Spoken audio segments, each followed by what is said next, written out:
need to be afraid. Come over here, little friend. Here we go. Okay, perfect. I think that Hello was there. good. Oh, okay. Fair enough. I think that's all good. Hello, everybody. We are back. Welcome to another happy landing. Took some time off, a little vacation. If you've been watching any of Kyle and I's reviews, you've heard that about 800 times. But it's just what happens in July. But we're back to talk a little bit of the Visions trailer for Star Wars news, Bad Batch, and then we've continued with our rewatch, season 3 of Rebels. We've finished, so we're going to touch on that and review it.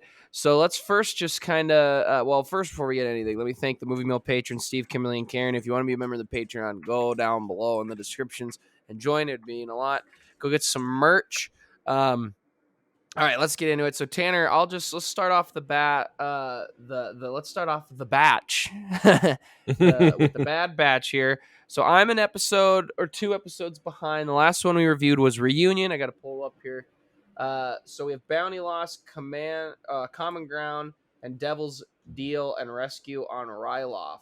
Right? Those are the 4 here. yes. Need to catch up. All right, The newest episode that just came out was Infested, but and I haven't seen that. And then Rescue on Ryloth as well. But we've watched Bounty Lost, Common Ground, and The Devil's Deal. Oh, I guess that's right. I haven't watched Rescue on Ryloth. Rescue on Ryloth is the one where they rescue Hera out of prison. Okay. Or no, not Hera. They rescue her family. Yeah, I haven't then. Okay, so Okay. I've watched the 3. So out of those 3, what'd you think of them? I loved Bounty Lost. Mostly because it was a lot of Cad Bane, and then we also got Fennec Shan coming in and doing her thing. And not to mention, we got a little bit more of what Fennec is actually doing as she's being hired out by... I can't remember that actual Kaminoan's name. I want to say Lama Su, but that's the ambassador. But the scientist, Kaminoan, you remember who I'm talking about, right? Yep. We actually find out that she's the one that's been paying Fennec Shan to ensure that Omega stays alive and not caught by any other bounty hunters, which I thought was an interesting one. I like that a lot. But the action sequences between the two of them were fun. I'm not gonna lie, I was actually really concerned there for a hot minute that we were gonna lose Cad Bane to Fennec Shan, and that was really gonna bum me out. But I'm glad that they didn't. We see Cad Bane he's still got quite an edge, and Fennec Shan is definitely like an up and comer. But I'm just glad that he didn't get greased by her. There was actually, I don't know if you saw this one. There's an unfinished Clone Wars episode where Boba Fett ends up being the dude that takes him down. I haven't seen that, but that's kind of cool. Yeah. I don't know if we would ever actually see anything like that in Bad Batch, but still, it'd be pretty cool. Yeah, that's cool. Also, not to mention showing up in the big reveal of the other cloning facility. That was whack. I'm wildly curious where they're going with that one. Anyways, what were your thoughts on it? On Bounty Lost? Mm-hmm. I liked it for pretty much everything you said. I like seeing the 2 bounty hunters, the reveal that the Kaminoans are trying to do a bit more. They're not just rolling over. And I like that because we've never really thought about it. It's never really been discussed. Right. Like what happened after Order 66. So I like getting some of that politics. I thought it was a good episode. I didn't love it, but that's because I loved Reunion so much. Reunion was just one of the best episodes of the season. So it was a good episode, not bad at all. So yeah, I liked it. All right, Common Ground. What'd you think of that one? I was, this probably doesn't bode. Oh, yes, this is where they head to the separatist home planet of Raxus. And leave Omega behind, and she becomes a swindler. Dude, I loved that. I loved it. She ended up like, I don't know. It's an interesting one because she finds other use, even though she's not technically on the mission. She still finds other use of like, hey, I'm really good at this, and I paid your guys' debt off. I'm more useful than any one of you. Yeah, uh, yeah, also, we get a little bit more of like, I believe this is the episode where we find out like, yeah, there's something more to her, that she's got like a crazy mind for strategy, and it really makes me wonder where they're trying to go with Omega and what they're doing with her. yeah. My guess is the Kaminoans were trying to build a version of Django that could outbeat anybody, like an Yeah, elite strategist that could outbeat anybody, and that's why she's so valuable, because it actually worked. They weren't she wasn't defective like the others. They actually were like, holy cow, this kid's got an insane mind. the only thing that bums me out about this episode is I actually like a lot of the stuff that's on Raxus and them dealing with a one of the high separatists from the Separatist Alliance. Uh and they kind of like show up at the beginning of the episode talking about like, oh my god, I can't believe we're working for a Seppi. This is ridiculous. Brr, brr, brr. And I was really kind of hoping that it was going to be one of those moments where we start to see some like challenged ideals um, Yeah. amidst the Bad Batch. But by the end of the episode, it just turns into Echo saying, just live to fight another day. And it's like, man, I think there was something close here, but didn't quite get it. Also, every single time that we have like an AT chase of any kind, whether it be like AT-AT or ATTE, I love them, but they look dopey as hell. It's true. Because they're just plodding along, like barely moving, than walk, barely slower than walking speed, as they're dumping rounds at each other. But it's still fun. Yeah. I uh, liked that episode a lot. yeah, Just because I really liked the stuff with Omega, and I like at the end Hunter kind of he's changing quite a bit, and I like the way his character arc is going. yeah. No, I can agree with that one. Oh, there was something. Crosshair wasn't on this planet. That's right. No, For some, Crosshair's in the Devil's Deal. that's right. That's right. He's on the planet with Hera and her family. Uh, yeah. But you like the episode for the most part. For what? Devil's Deal? No. Common ground. Yes, I Nice. liked it. I liked it. What were your thoughts on the Devil's Deal? I liked it. I'm confused why we pick a young voice actress that has a English accent for Hera when the adult one didn't. I noticed that, and I was, and not that the actress is bad by any sense. Thought she did a great job, but I was just kind of Mhm. like, because we're watching Rebels, so it stuck out real hard. It's like, why does the young version of Hera have an accent? And I Right. wonder if that'll be explained at some point, that maybe she loses it when she goes into the rebellion because it's just easier and helps Right. distinguish her differently from her royal family. I actually had a Um, theory on that one. Because I specifically think that she's kind of talking in the Ryloth accent because her father and her mother both have a thick Ryloth accent. sure. And you kind of see that in Hera as well. Uh, we actually see Hera in Rebels drop it. She actually drops into the Ryloth accent once when she meets Thrawn for the first time, as they're trying to recover her family artifact. Oh yeah, I had completely forgot about that moment. So I almost have to wonder if Wow. it's almost a little bit of like code switching that's existing in the Star Wars universe. I like that. I take it Uh, all back. so, but I mean, like, Good. it makes a lot of sense to me, like you're talking about, that she would kind of lose the accent once she's like away from the planet, kind of doing her own thing. Um, but in moments where she needs to turn it on, she does. Yeah. That's my only idea. I like it then. Well, then, yeah, I liked the episode enough. Crosshairs being there felt a little bit like we need to have our boy there. It didn't Right. necessarily feel like it actually had a lot of significance, but I thought it was a good episode. I liked the introduction of Hera. Watching Rebels while this came out was good. It helped tie everything together. I liked it. It didn't cross the line of too many connections for me, but it did feel close, where it's like, all right, everybody's met everybody. It almost felt there, but I ended up liking it in the end. Small galaxy kind of a thing. Yeah. Yeah. No, I don't know. Star Wars tends to run into that at times. I know I've brought up that complaint a couple times as well of like, it's such a huge galaxy. Do we need to just constantly be running into the same characters over and over instead of making some like really fun new one?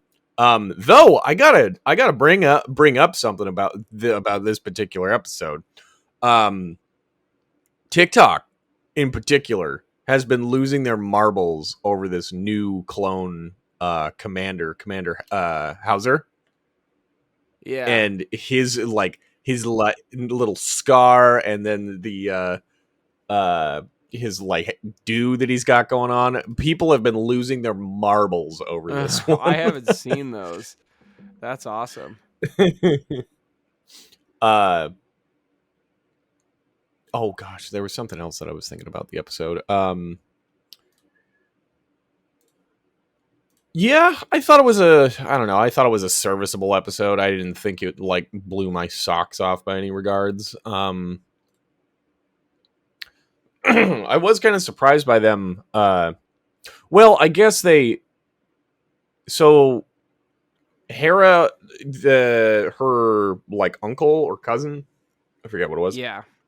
It brings her along to go and pick up uncle. I think it was her uncle. Yeah. Brings her along to go pick up a bunch of weapons, and they are tracking the ship as that's happening. They go up there, they do the exchange as the Bad Batch shows up to give them their weapons, and then they come back. At first, I was kind of like, wait, they're being tracked. Why wouldn't they just go up to the meetup site so they can tie off two loose ends? I mean, whatever. But then once they come back is when things start to get interesting. Yeah, I agree. I liked them. I thought these episodes were good. I'm curious to see these last two and catch back up. Yeah. Yeah. Did you like? I mean, you don't need to give any spoilers. Did you like Rescue of Ryloth? Though you watched it, right? I did watch it. I actually liked it quite a bit. All right. Because by the end of the episode we get we get who is it? Her father and her mother end up getting captured, if I'm not mistaken. In Devil's Deal? I think in Devil's Deal, yes. Yeah. Wait a second. I'm looking it up right now.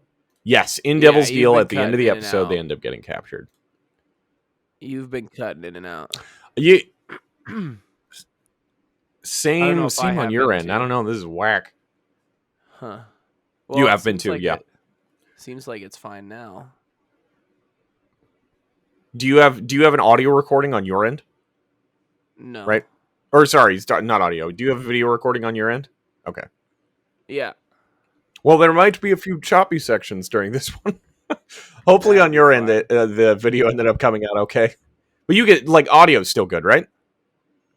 Yes. Okay, sweet. But anyways, it's I don't know. I was kind of expecting more from Bad Batch in general. But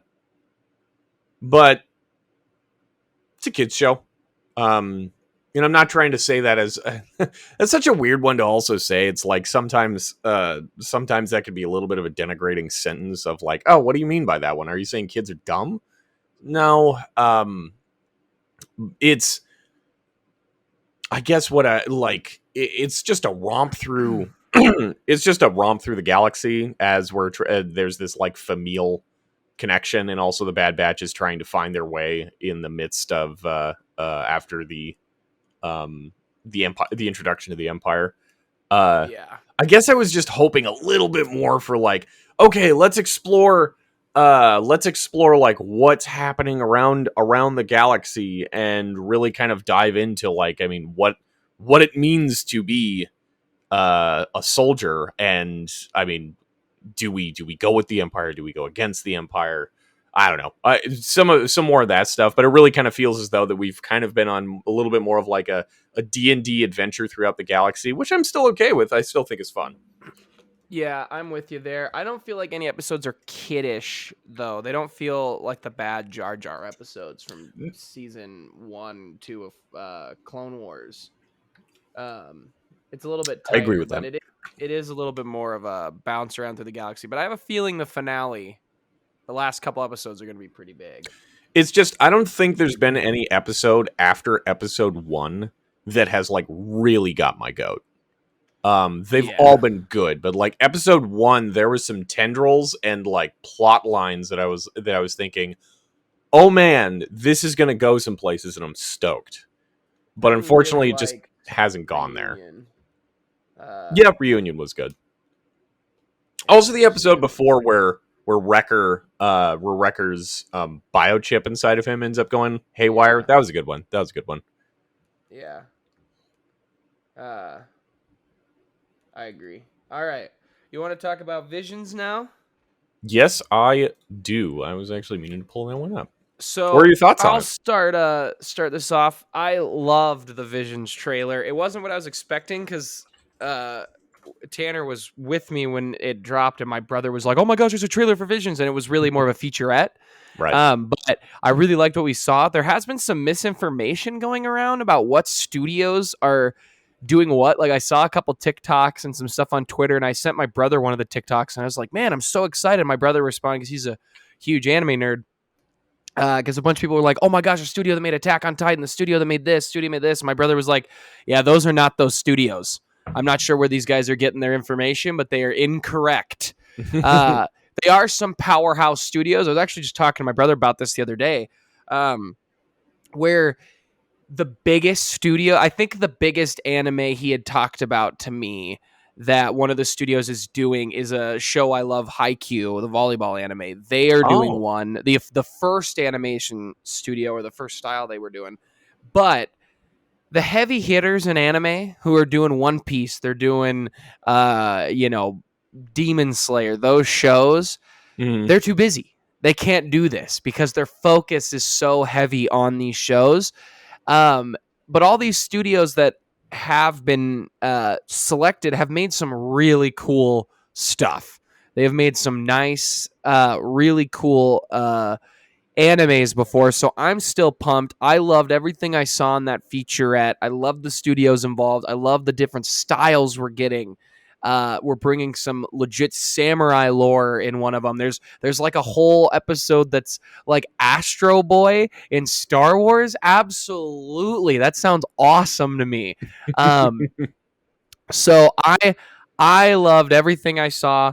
I remember in the featurette, one of them alluded to like we're making a movie. It feels like, so I don't know. I have a feeling we're getting. I can't remember if it was 8 or 10 studios that are doing it, but I have a feeling we're getting like 8 half-hour to an hour-long episodes of something, and we're gonna get that for 8 weeks, which makes me really excited for each week to be something unique and different in the Star Wars universe, where we're getting some heavy hitter some really strong animation studios coming at this. So I loved the Visions trailer. What did you think about it? Oh, I'm stoked for it. There was a few of the concepts that we were watching through the trailer where I was like, okay. I think like there was 2 things in particular that kind of took me off guard in the trailer. I think one was the like rabbit girl that showed up. I was like, there has to be. There's always one. There's always one. But I think the other thing that threw me off guard was like, we're taking Star Wars in a direction that's never been done before, and going to like traditional Japanese culture, and it's like, wait a second, is George specifically said that it was based, like Star Wars was based off of samurai culture and westerns and so on. The Seventh Multiple, Samurai movie right, back in the day. right. He draws a lot of inspiration from that one already. So I mean, the influence has been there, but still stoked, beyond stoked. There was a couple ones I remember seeing. Some of them almost give kind of like a cyberpunk slash Ghost in the Shell vibes that I saw, and Mm-hmm. I'm super duper in for that one. Um, there was like a Master Apprentice one that was on there as well that I was super duper Yeah, stoked that's about. that one looks good. I will say, sorry, I will say with the samurai stuff, because I remember talking to you about that when we watched it together, but because yes, George pulled all from that, but we're probably gonna go like deep Yeah. into samurai lore, and that sounds really cool. Like, I wonder if we even get like a planet that feels very Japan, like even in Right. like One Piece right now, they're in the middle of an arc like that is where an island is basically Japan of that time. It's samurais and all that. So I Mm-hmm. wonder if we're gonna get a planet that's like that the Jedi are known to go to train, and we get some real interesting stuff added to the canon.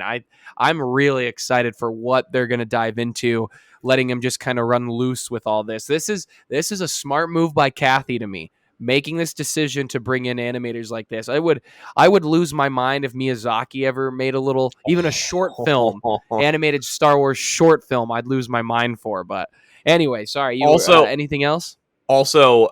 Dude, this is absolutely a test bed. This is 100% a test bed as well. If there's any one of that they see that their analytics come out and they're like, oh my god, everybody loves this particular episode or these two Feature length episodes, movie. feature length movie, Yeah. or bring in the studio and they're like, hey, can we continue that story or can you make something new for us? Yeah. Uh, I think it's or smart. or we just get a continual like rotation of like season 2, season 3, season 4 as it just they bring in all kinds of new studios to do that, and I think that'd be incredible. I actually have a list here of the studios that are going to be in it.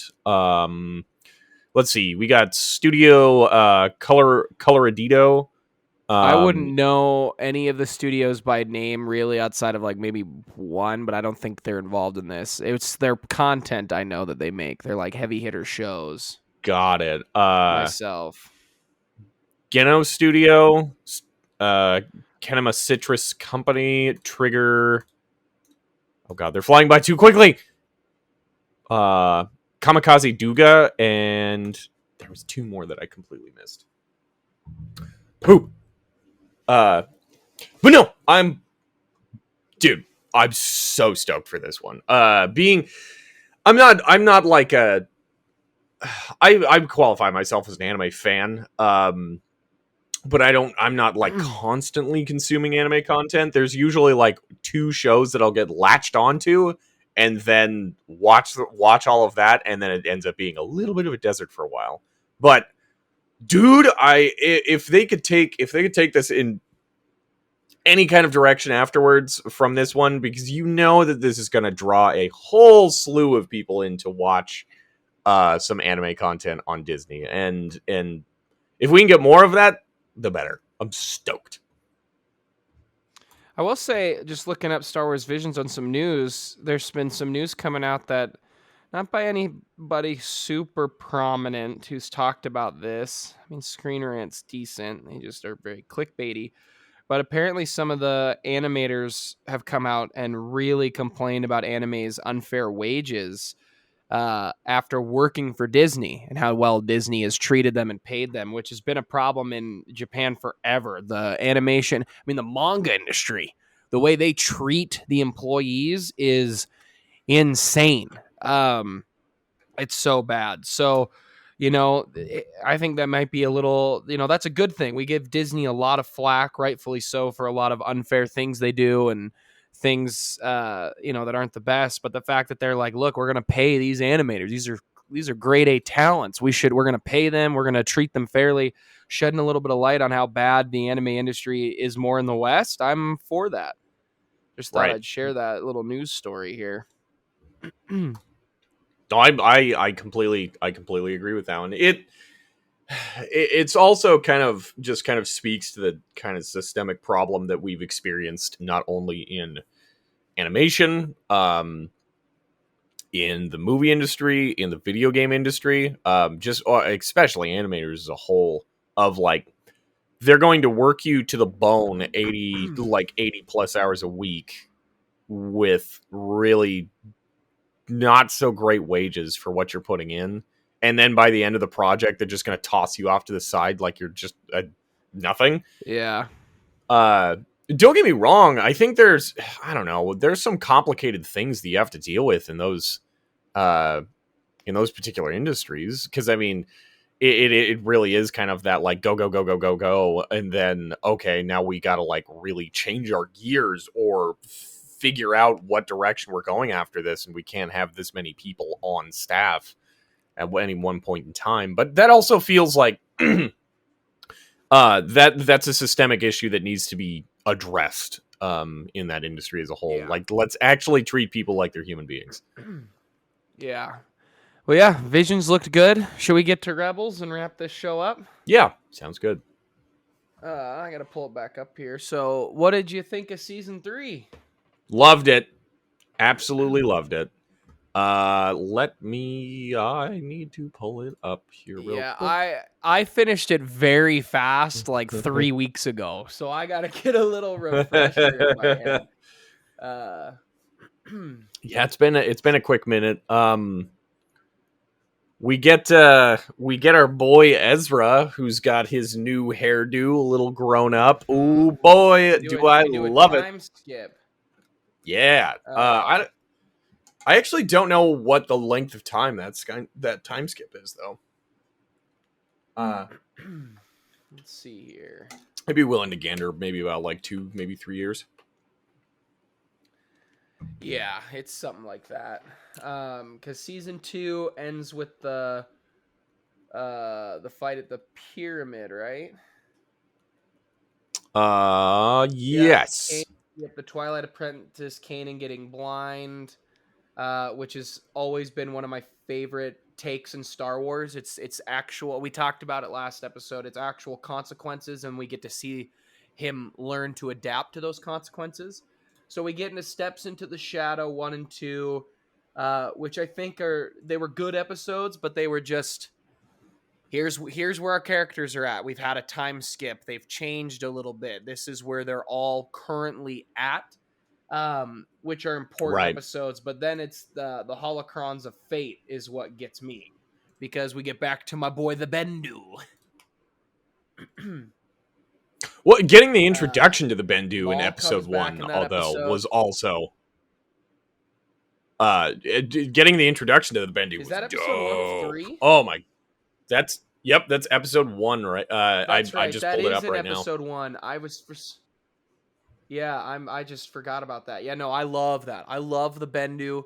I love his addition. We'll get to him in the end of season 4, where they wrap him up, right? I think it's in 4. It's not in 3. Am I misremembering? Well, I don't know if he keeps. It's in 4. Okay. You'll know what I'm talking about. You'll get there.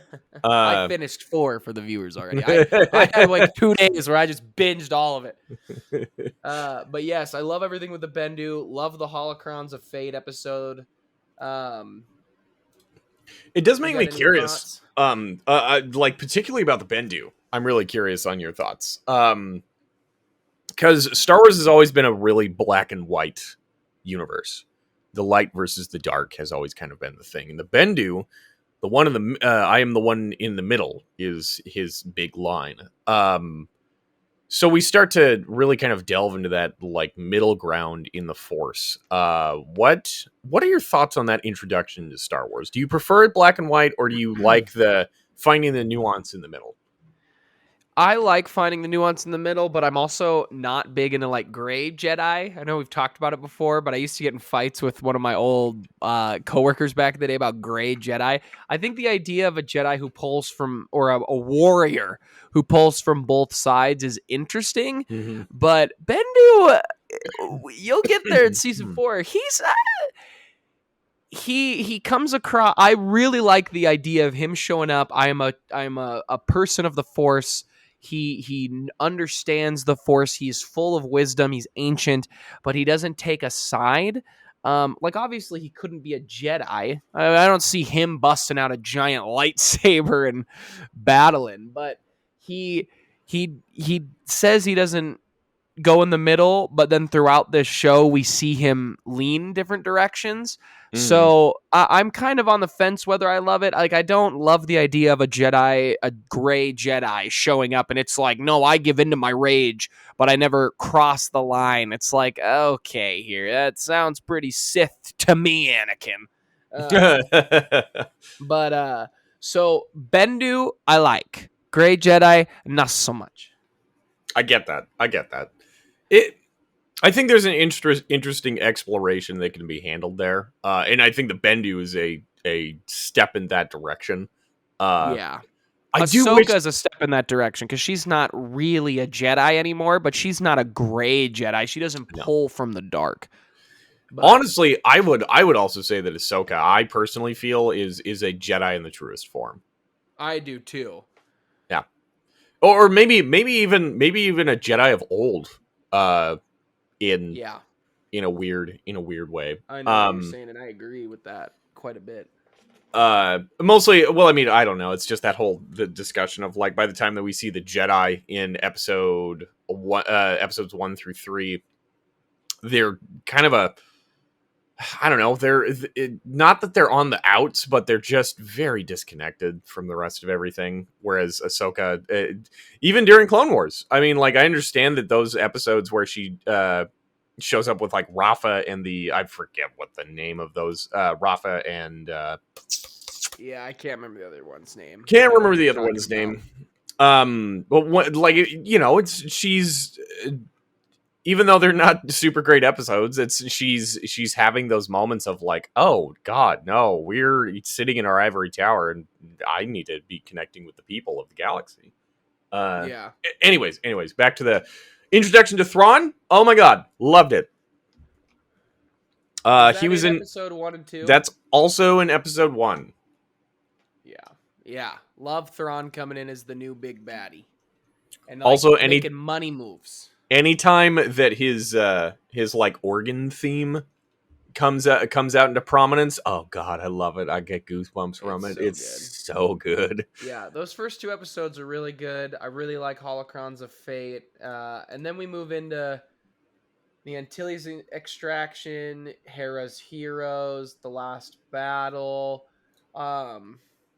Imperial Commandos, Iron Squadron. Like, I'm just kind of continuing to name them because they're not big plot pushers. Did you? Right. Like, what were your thoughts on The Last Battle? Did you hear me? Or am I cutting out? You cut out for a quick second, but it sounds like you're back now. Oh, okay, sweet. What were your thoughts on The Last Battle? I liked it. I like...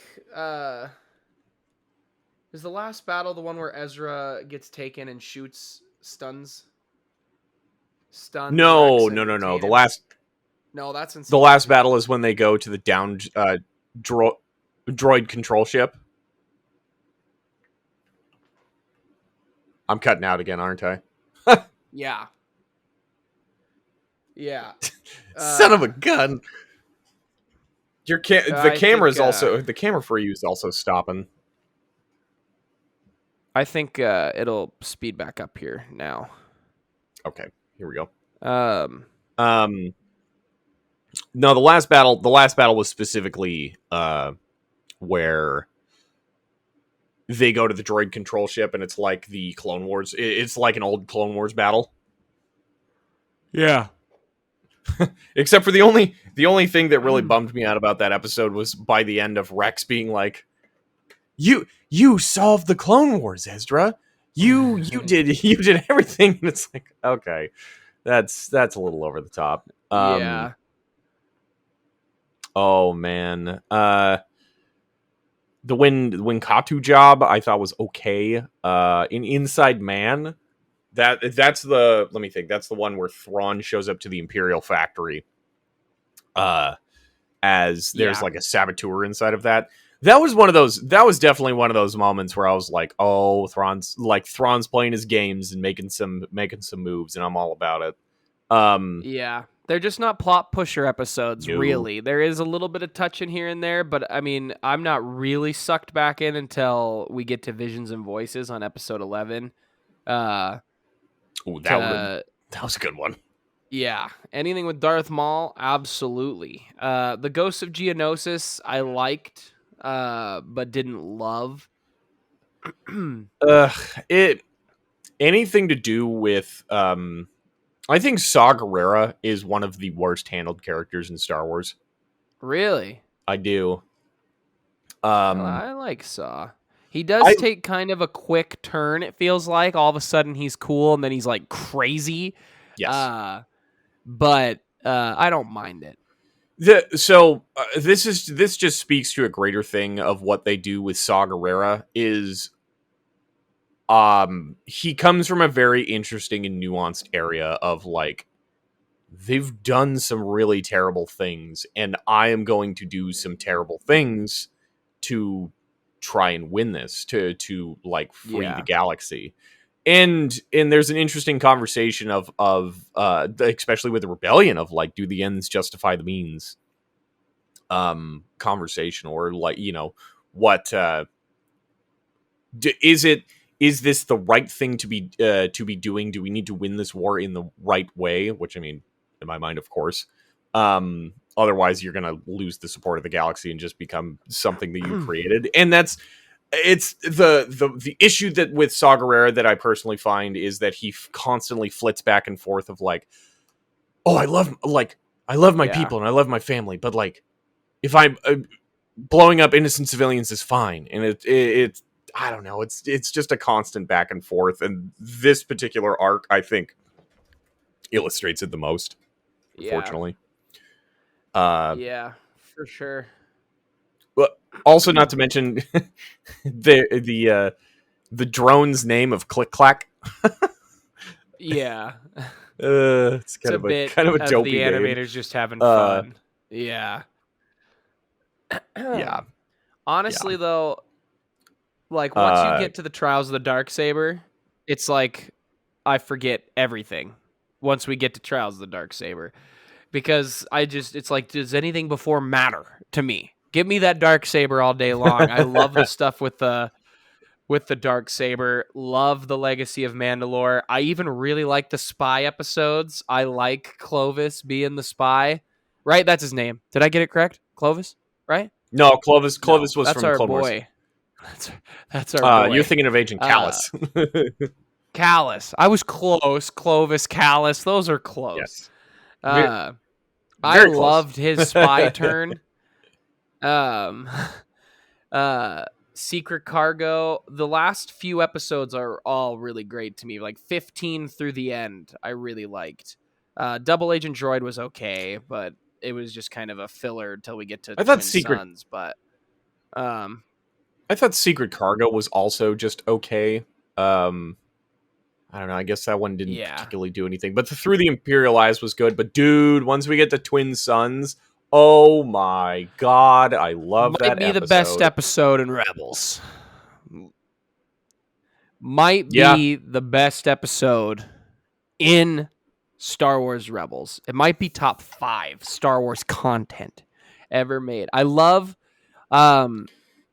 I think I've told this story on here before, but like, so I remember seeing that episode and being underwhelmed with the fight the first time I saw it and was like, what the heck? And then my boss at the time was the one who was like, no, there's something way more here, and explained everything to me. And then later the video went viral of Sam Witwer explaining it. But I love it. And I'll just kind of do a quick reiteration of that for the viewers. But like, just the idea that Obi-Wan first steps into his Clone Wars pose. And then he realizes I'm not that guy anymore. And he switches into the Alec Guinness pose until he sees that Maul has taken his old stance from the Qui-Gon days. And then he goes into the Qui-Gon Jinn pose. And he says, look, I've been learning, I've been studying. I'm not that guy anymore. I'm not this ancient warrior. I'm more of wisdom now, and I can beat him, and this is how to beat him. And it's a quick fight because Maul tries to use the same freaking move. Maul sees that pose and goes, "Oh, I know this style, and I know how to beat this style."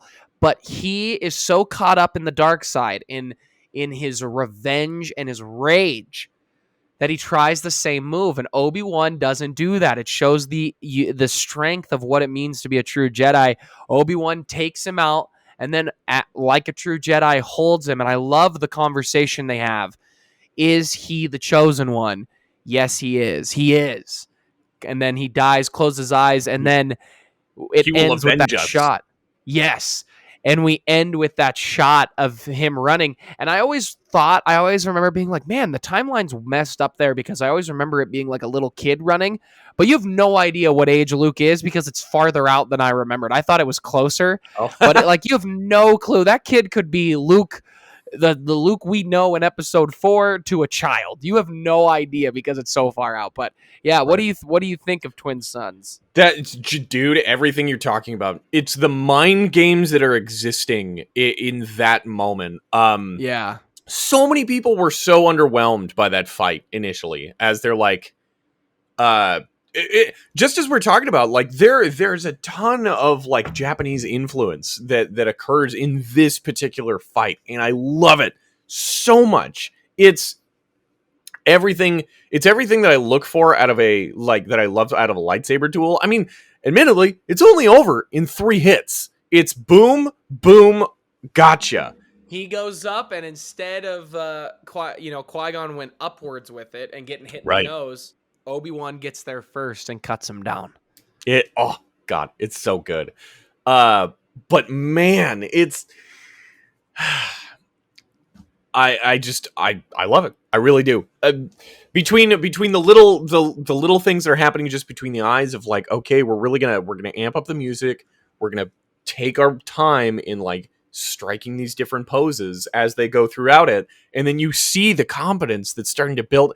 The animators just went above and beyond with this one. I know a lot of people. Go ahead. No, you go ahead. A lot of people complain. They're like, dude, it was so anticlimactic. And there is so much.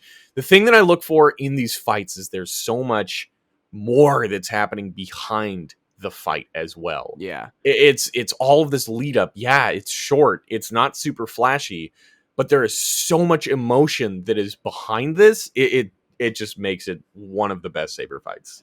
Yeah, in my opinion. And I think that when Whitwer's kind of explanation went viral, I think that really helped. I rewatched his explanation of it right after I finished the episode, and it was cool. He even talked about the actor who voices Alec Guinness was brought in as a test, or like a guy just to help out. Like, it was a famous voice actor who does a good Alec Guinness, and he was just there to help Sam get into to do some stuff. They weren't actually casting it yet, or they were about to bring in other people to audition.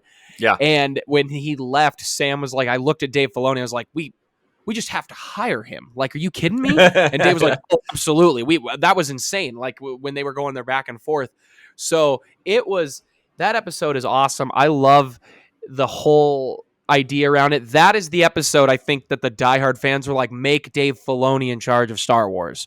Like, look at what he understands about Star Wars. And I get it, because it's that good. It is honestly, I think, in contention for like top 5 best Star Wars moments ever, is that fight. And the ending of villain George wrote to be a one-off has maybe the best arc in Star Wars. Like, that's what's so great about Darth Maul and that fight. And my boy, Daddy One Kenobi, Grampy Dad Kenobi at that point, cutting people down. Cutting people down. Oh, it's so good. I love it. Boy, Love it. there's a lot of cutting out that's happening right now. Well, I can hear you. There's been some video lag, but I can hear you. A little bit of roll. Okay, there. I got you again. We're good. Yep. But then we get into 0 Hour. Oh my god. What are your thoughts on 0 Hour? It feels like very Return of the Jedi to me is what I remember thinking. Like I love the feel, the way, the Really? plan, what we're gonna do. Taking over the base, doing the evacuation, all of that stuff. I liked. Dude, it's one of those moments where Thrawn coming in and he's like, all right, here's my master plan. Here's where all of it has come together. I have found all of the little pieces to the puzzle. I have now found your base. And I have all of the cards in my hand. And I mean, for all intents and purposes, I mean, the rebels kind of lose. You know? Yeah, they do really lose. It feels like they do lose. I mean, there is the whole thing of like they take out both interdictors, so all of a sudden they're able to escape. And also, I don't know, with what's his name is like, no, I'm moving in for the glory. I will not listen to your commands, Admiral Thrawn. I was like, what? Why is this written in here? But yeah, it really, they come in, they deal them a really heavy blow. I mean, they freaking lose Commander Sato after he ends up like ramming his ship into the interdictor, which I was like, oh my god, that's pretty wicked. And oh man, I'm totally spacing out actually the second part of that one, where they bring the Bendu in. Something that does happen, I will admit, that does kind of annoy me in Rebels is Thrawn at multiple points in times, he's like, nah, don't open fire. Just let them escape with their meager winnings. When he really does kind of have the moment of like, dog, just like throw a few like shells out, you know? Like, if one of them hits, what's the harm? But also at the same time, it is the whole thing of like Thrawn's also having those moments of like, oh, I'm gonna let them go, follow what their moves and what they're doing, and then we'll move. Like take that information and really kind of piece this greater puzzle together. But like I guess there was another moment of that when they're like bombarding the shield. And the shield is like about to collapse, and then Thrawn's just like, nope, cancel the bombardment. We're going down for a ground assault. Wow, I'm starting to. I feel like I'm complaining a lot, but hey, it's all important. In terms of positive, I mean, like we're talking about though, in terms of positives, it's got consequences. The rebels have been dealt a major blow. The Empire's also been dealt a pretty big blow in losing 2 interdictors, but they found the base, they got rid of the base, they took out multiple capital ships, and not to mention starfighters. But they did escape. So I mean, they're wounded, but they've escaped. And it gets me really excited for going into season 2. 4. Sorry. Season 4 is great. So it's great. You did say Return of the Jedi vibes, which I'm really curious about. Do you mean Empire? No, I mean Return of the Jedi. You do. In terms of when you look at episodes 4, 5, and 6. Episode 4, they have a plan, they execute the plan. Episode 5, the plan's at the beginning of the movie, and everything goes haywire after. And episode 3 or 6, it's a plan again. We end with the execution of the plan. And this is what that felt like to me. It was the Rebels and the Empire both doing, hey, here's what we know. Here's the plan. let's execute the plan. And that's where I got some Return of the Jedi vibes, a little bit less than New Hope. It just kind of in the more gritty aspect, fighting on multiple fronts kind of feel. That's where I'm comparing it to Return of the Jedi that I really liked from it. They do have a sense of loss and they lose a bit at the end of it, which is very Empire-ish, which I like. But in terms of that's where I'm coming from with Return of the Jedi. Okay. No, that makes sense. That makes sense. And I like that feel quite a bit. Also, we see old graybeard General Dodonna that nobody knows who that character is. No need. I'm just kidding. Anything else, or do we want to wrap this up? Yeah, I think that's all we got. I'm pretty stoked to be watching season 4. I'm excited to talk about it. It'll be fun for next week. All right, guys. Thanks for tuning into another Happy Landing. Movie Mill patrons, thank you. Go join the patronage. Go get some merch. All linked in the description.